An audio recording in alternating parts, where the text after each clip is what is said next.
तुम्हें छोड़ने के लिए हजार बातें, तुम्हारे साथ रहने के लिए एक बात। मनाल की आंखों में बेबसी के आंसू थे और एहसन से मोहब्बत की भीख मांग रही थी। वो मोहब्बत जिसके लिए वो सारी दुनिया से लड़कर एहसन के साथ इज़्दिवाजी रिश्ते में मुंसलिक थी।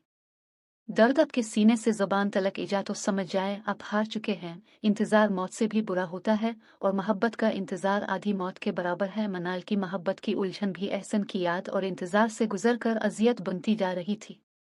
आँख खुलते ही महबूब की याद आना बहुत बड़ी नेमत है, लेकिन महबूब का मुयस्सर न होना किसी आजमाइश से कम नहीं। महबूब को चाहते जाना इबादत से कम नहीं, लेकिन महबूब तक चाहत का न जाना मायूसी की तरफ चला जाता है। मनाल और एहसन एक ही यूनिवर्सिटी के तालिब इल्म थे और उर्दू अदब से कुर्बत रखने वाले। गो के मनाल स्लिम एंड स्मार्ट गंदुमी रंग, सिया बाल और हमेशा सिया जोड़ा पहनने वाली लड़की थी। हाथ में हमेशा सतरंगी रंगों की डायरी और फुल शोल्डर बैग रखने वाली लड़की थी। अक्सर खिले बाल ठीक करते और सेब खाती एहसन के आगे से गुजरती। यूनिवर्सिटी में जहां से भी गुजरती लोग उसकी तरफ मुतवज्जे जरूर होते। मनाल उम्र में छूटी, लेकिन दोस्तियां अपनी उम्र से 10 गुना बड़ों के साथ रखती। खास तौर पर अपने असातिज़ा की महफिल में बैठना इबादत समझती और दूसरे नंबर पर सीनियर्स के साथ।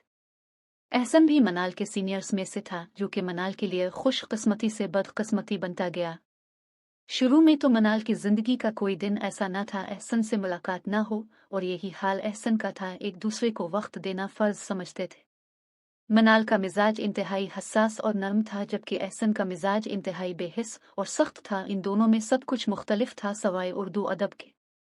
अब फिर मोहब्बत के, अब फिर इसके जैसे वो मोहब्बत समझते थे।